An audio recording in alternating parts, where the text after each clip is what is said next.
Hello dear learners, আজ আমি English লিটারেচারের একটি খুবই জনপ্রিয় নভেল রবিনসন ক্রুশো, যেটি কিনা লিখেছেন ড্যানিয়েল ডিফো।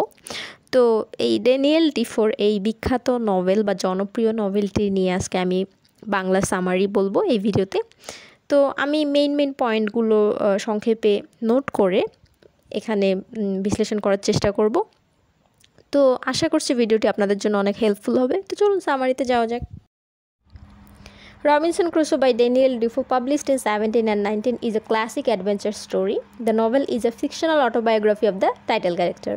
তো রবিনসন ক্রুশো এই গল্পটি ড্যানিয়েল ডিফো লিখেছিলেন, যেটা কিনা পাবলিশ হয়েছিল বা প্রকাশিত হয়েছিল 1719 খ্রিস্টাব্দে, এবং এটা একটা ক্লাসিক ভ্রমণ পিপাসু লোকের একটা গল্প আর কি, যিনি কিনা ভ্রমণ করতে বা এক্সপ্লোর করতে পছন্দ করেন। তো এই গল্পটা মূলত টাইটেল ক্যারেক্টার রবিনসন ক্রুশো বা এই গল্পের হিরো যিনি, তার অটোবায়োগ্রাফি হিসেবে লেখা হয়েছে। এক কথায় রবিনসন ক্রুশো তো বাস্তবে এক্সিস্ট করে না, তো ফিকশনালি যেহেতু এক্সিস্ট করে, তো সেই ফিকশনালিভাবে আর কি তার অটোবায়োগ্রাফি হিসেবে এই গল্পটা লেখা হয়েছে। তো প্রথমে আমি ইউথ এবং ক্যাপটিভিটি এই পয়েন্টটা নিয়ে আলোচনা করেছি, তার ইউথের সময়টা আর কি একটু ছোটো করে আর কি লেখার চেষ্টা করেছি। তো Robinson Crusoe born in 1632 in new York, England. তো নিউ ইয়র্কের এক কথায় ইংল্যান্ডের নিউ ইয়র্ক শহরে 1632 খ্রিস্টাব্দে রবিনসন ক্রুশো জন্মগ্রহণ করেন। He has an insatiable desire for adventure despite his father's wish is that he should be a lawyer.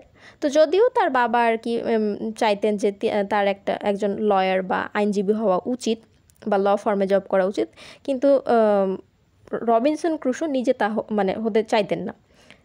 Robinson Crusoe চাইতেন যে তিনি হচ্ছে অ্যাডভেঞ্চারাস টাইপ মানুষ হবেন বা এক্সপ্লোর করতে চাইতেন সব কিছু আর কি, দেখতে নতুন করে আর কি কি বলবো এক্সপ্লোর করতে চাইতেন। অ্যাডভেঞ্চার নিয়ে তার একটা আলাদা আর কি ইচ্ছা বা আকাঙ্ক্ষা ছিল, ঠিক আছে, খুবই বড় আর কি গোল ছিল যে সে হচ্ছে অ্যাডভেঞ্চারাস টাইপ পারসন হবে, সব কিছু আর কি ভ্রমণ করবে, ট্রাভেল করবে এরকম। Ignoring his father's advice he sets out to sea in 1651 but soon experiences misfortune. তো তার বাবার যে ইচ্ছা ছিল যে তার একজন লয়ার হওয়া উচিত, তো সেই ইচ্ছেটাকে ইগনোর করে বা ওই ইচ্ছেটাকে পাত্তা না দিয়ে সে হচ্ছে 1651 সালে সমুদ্রের উদ্দেশ্যে যাত্রা শুরু করে, ঠিক আছে, মানে অ্যাডভেঞ্চার উদ্দেশ্যে।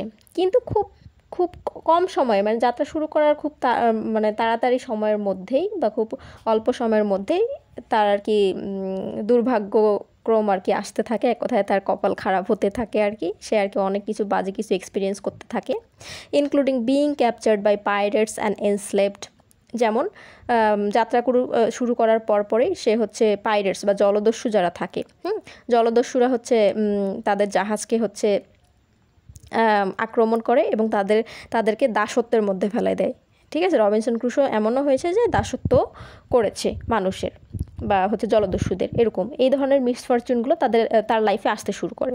দেন he escapes to Brazil where he becomes a successful plantation ওনার।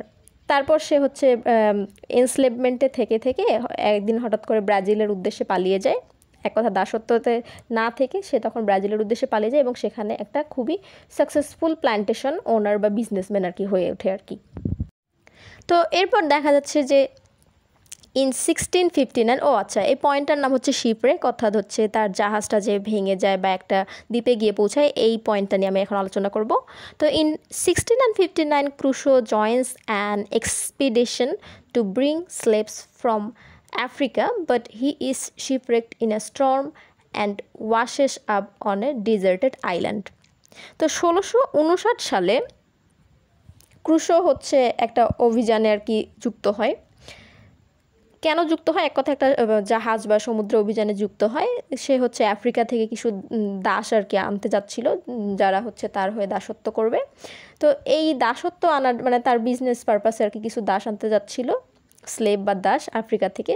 তো এই জন্য সে একটা অভিযানে যুক্ত হয়, সমুদ্রে আর কি জাহাজ অভিযানে।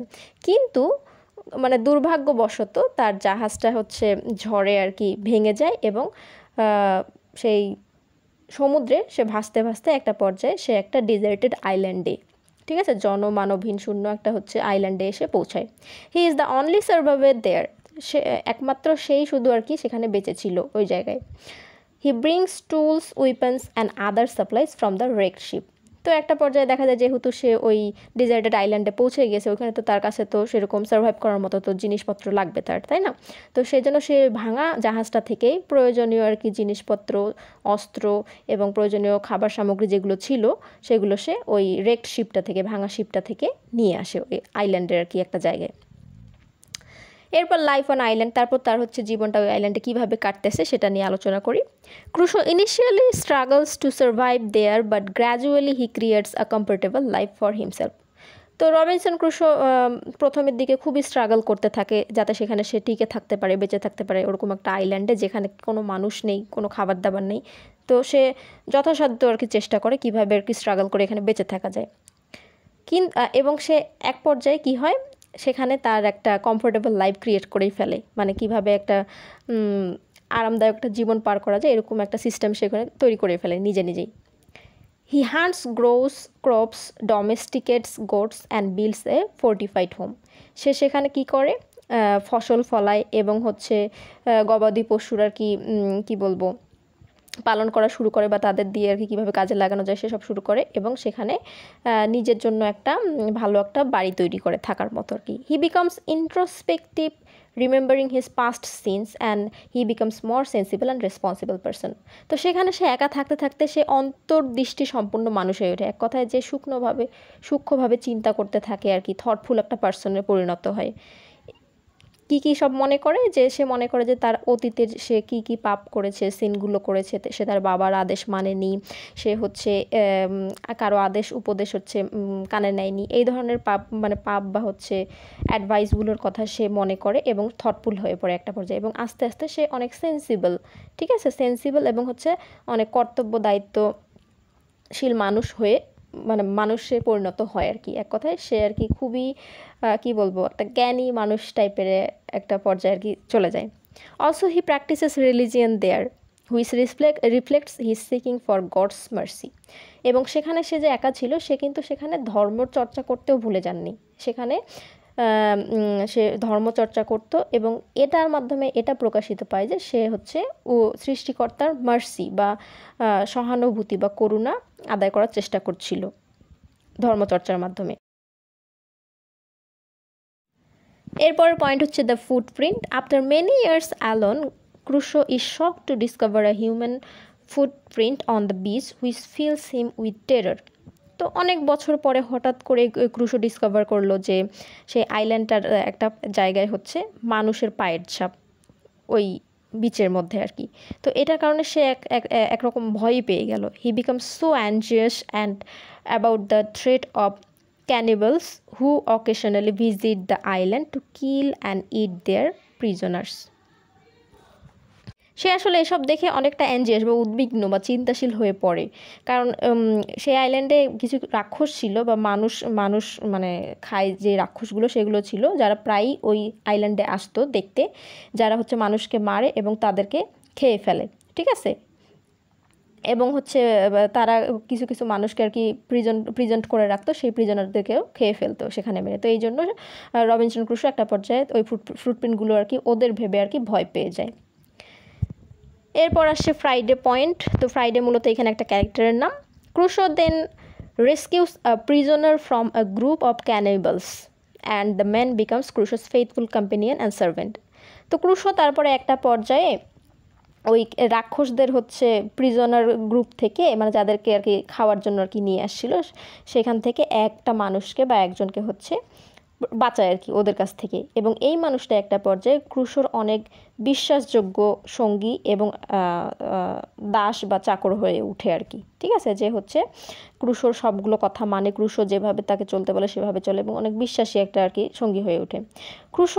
ক্রুশো নেমস হিম ফ্রাইডে, এবং ক্রুশো তাকে একটা নাম দেয় যেটা কিনা ফ্রাইডে, যেহেতু তাকে ফ্রাইডেতে হচ্ছে পেয়েছিল এই জন্য তার নাম হচ্ছে ফ্রাইডে রাখা হয়। He teaches Friday English and converts him to Christianity, এবং সে একটা পর্যায়ে ফ্রাইডেকে ইংলিশ ভাষা শেখায় এবং তাকে খ্রিস্টান ধর্মে রূপান্তরিতও করে ফেলে।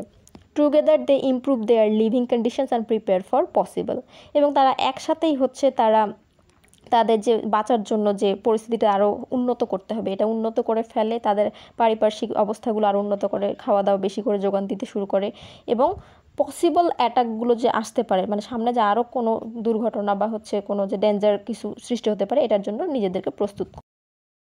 এরপর পয়েন্ট হচ্ছে rescue. After 20 years on the island, Crusoe and Friday meets English mutineers and their ক্যাপটিভস।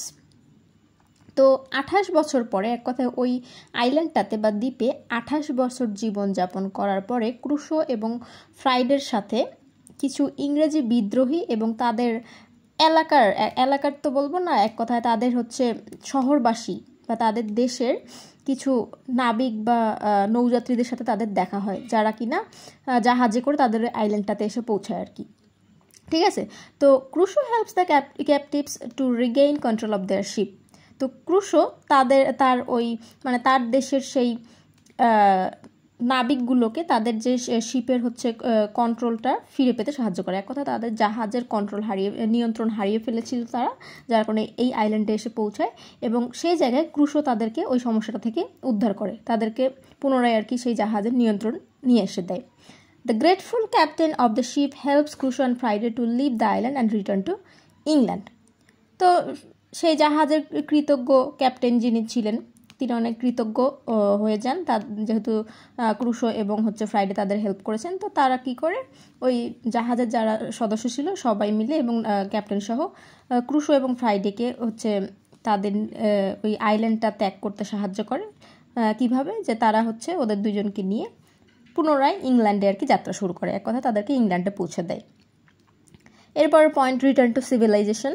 After returning, Crusoe finds that he is a wealthy man due to his Brazilian investments.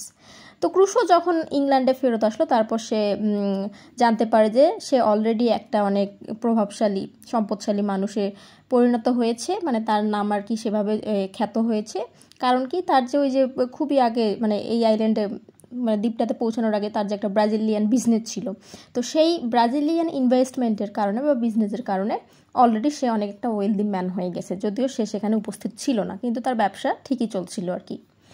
He learns that his family believed him dead. তো সে এটাও জানতে পারে যে তার পরিবারের সদস্যরা মনে করতো সে মারা গেছে, যেহেতু এত বছর সে বাড়িতে আসেনি, ওই আইল্যান্ডে একা ছিল। Then he marries has children but his wife dies one day. তারপরে সে একটা পর্যায়ে বিয়ে করে, বাচ্চা কাচ্চা হয় এবং একদিন তার ওয়াইফ আর কি তার আগে আর কি মারা যায়। At the end, we can see the novel concludes with a hint of further adventures. এবং এই নভেলটার বা উপন্যাসটার শেষের দিকে আমরা দেখতে পাই যে এই গল্পটা শেষ হচ্ছে যে আরও আর কি সামনে আরও কিছু অ্যাডভেঞ্চারাস আর কি স্টোরি আসবে তার লাইফে। এইটার একটা সামান্য আর কি ক্লু বা হিন্ট দিয়ে এই গল্পটা শেষ হয়ে যায়, মানে তার আরও কিছু অ্যাডভেঞ্চারাস স্টোরি থাকবে আর কি, সে আরও অ্যাডভেঞ্চারে যাবে এরকম।